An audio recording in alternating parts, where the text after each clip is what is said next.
నమ్మకం అమ్మ లాంటిది. మా మీద మీ నమ్మకం మిమ్మల్ని తప్పకుండా అమ్మని చేస్తుంది.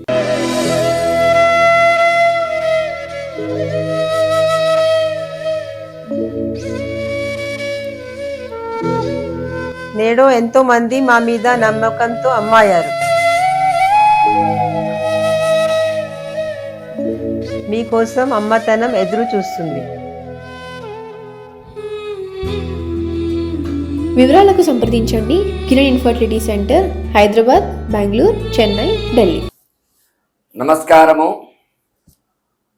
శాంతాకారం భుజగశయనం పద్మనాభం సురేశం విశ్వాకారం గగన సదృశం మేఘవర్ణం శుభాంగం లక్ష్మీకాంతం కమలనయనం యోగిహృద్ధ్యానగమ్యం వందే విష్ణుం భవభయహరం సర్వలోకైకనాథం.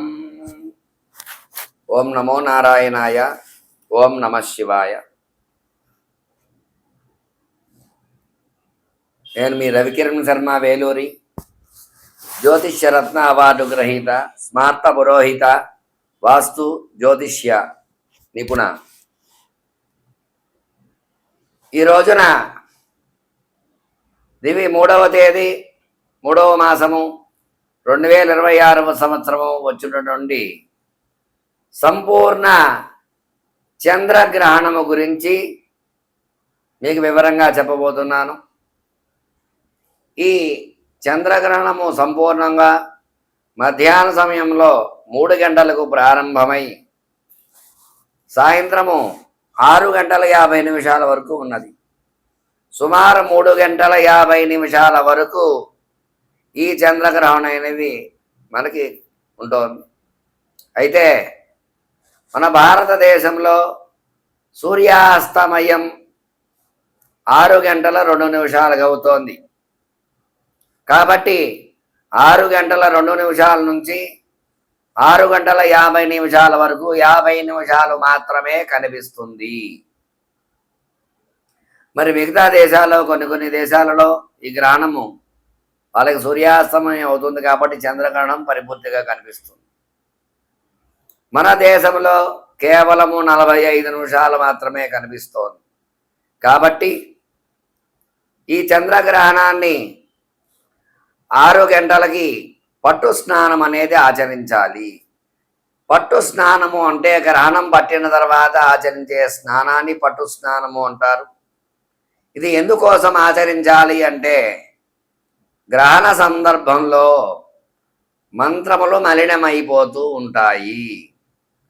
ఈ మంత్రాలను మరలా ఒకసారి ఉచ్చారణ చేసుకుంటే మంత్రాలకి పటుత్వత అనేది వస్తుంది.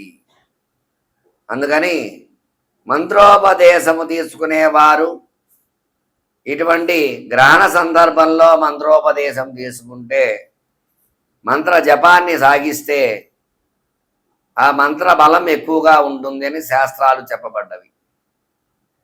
అందువల్ల 6 గంటలకి పట్టు స్నానం చేసి 6 గంటల 50 నిమిషాలు దాటిన తర్వాత విడుపు స్నానం అనేది ఆచరించవలసి వస్తుంది. మరి ఈ గ్రహణము ఏ రాశిలో సంభవిస్తోంది అంటే సింహరాశిలో సంభవించడం జరుగుతుంది. పూర్వ ఫల్గుని నక్షత్రములో సింహరాశిలో కేతుగ్రస్తంగా చంద్రగ్రహణం ఏర్పడుతోంది.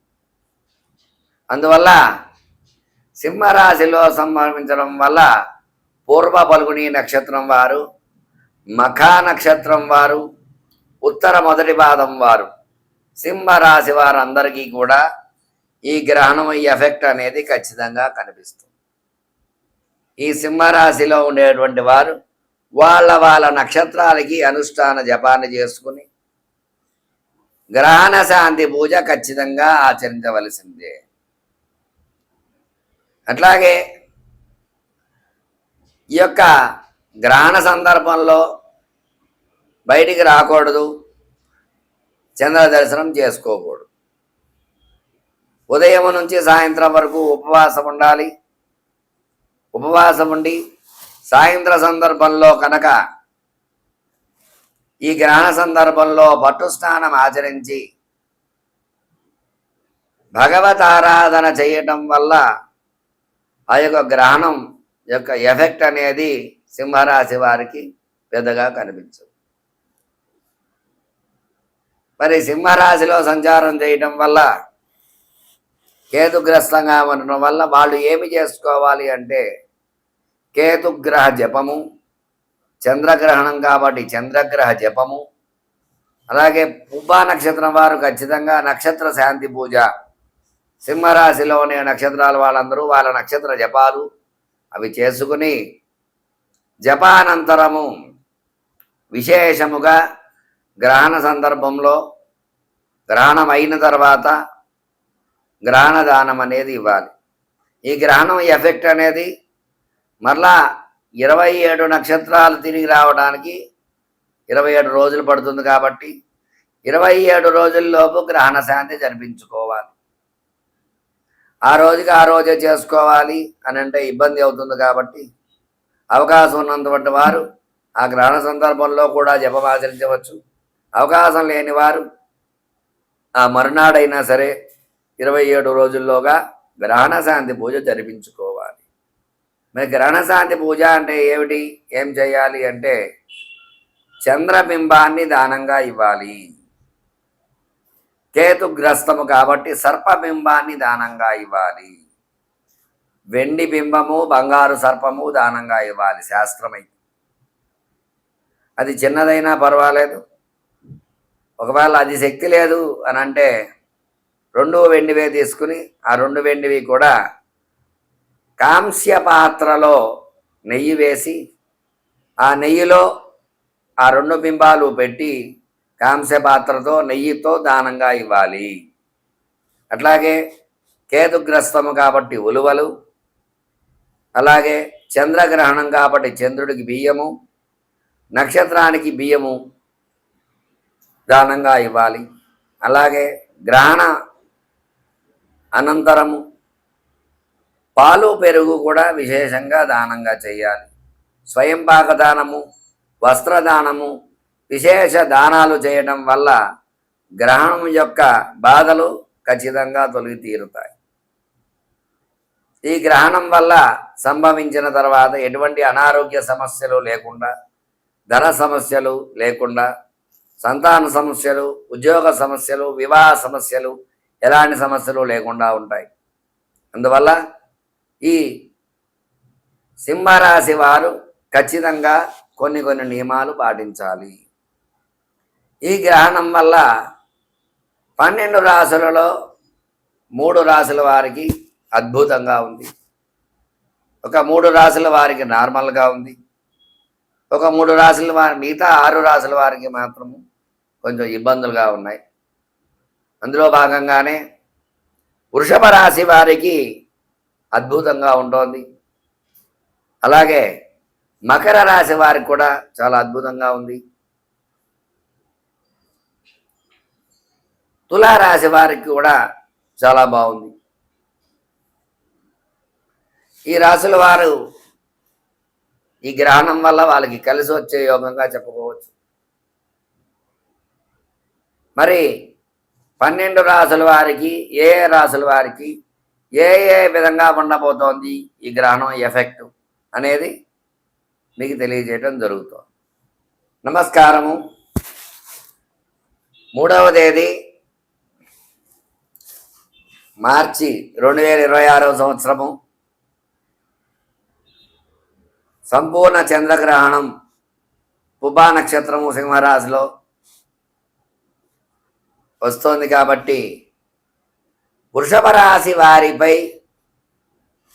ఈ గ్రహణం ఎఫెక్ట్ ఏ రకంగా ఉంటుంది, వృషభ రాశి వారికి అనుకూలతలు ఉన్నాయా, ప్రతికూలతలు ఉన్నాయా అనే విషయాన్ని గురించి మీకు చెప్పడం జరుగుతోంది.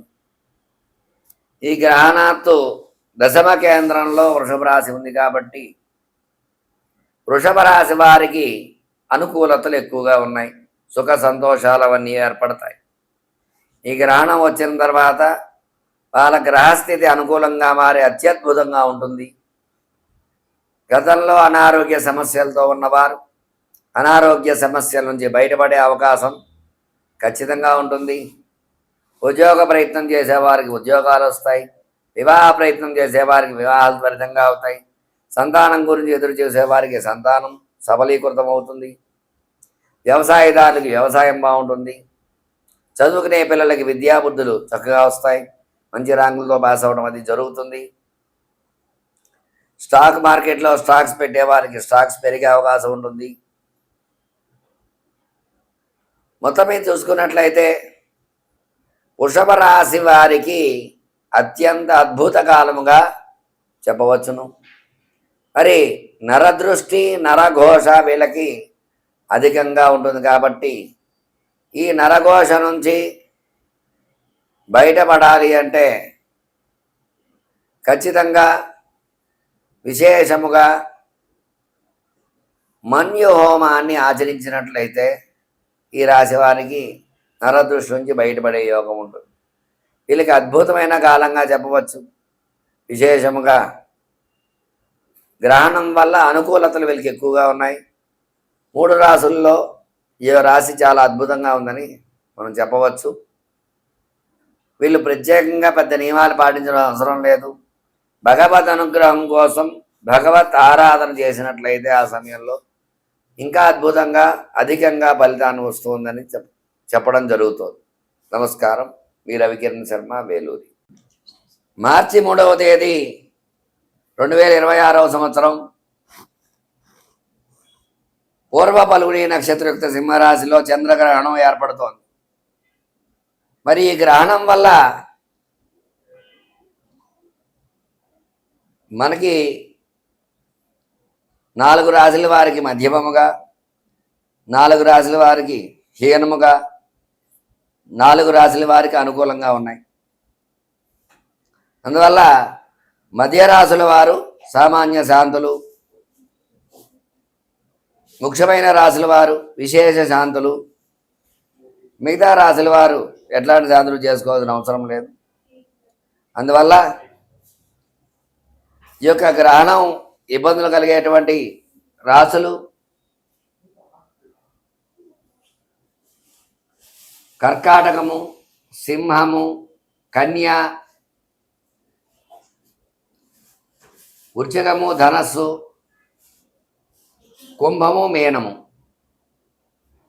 ఈ రాశుల వారికి ఎక్కువ ఇబ్బందులు ఉన్నాయి కాబట్టి ఈ రాశుల వారు ఖచ్చితంగా గ్రహణ శాంతులు చేసుకోవాలి. మీకు ఎలాంటి శాంతి కావాలన్నా సరే స్క్రీన్ పై నా నెంబరు రోల్ అవుతూ ఉంటుంది.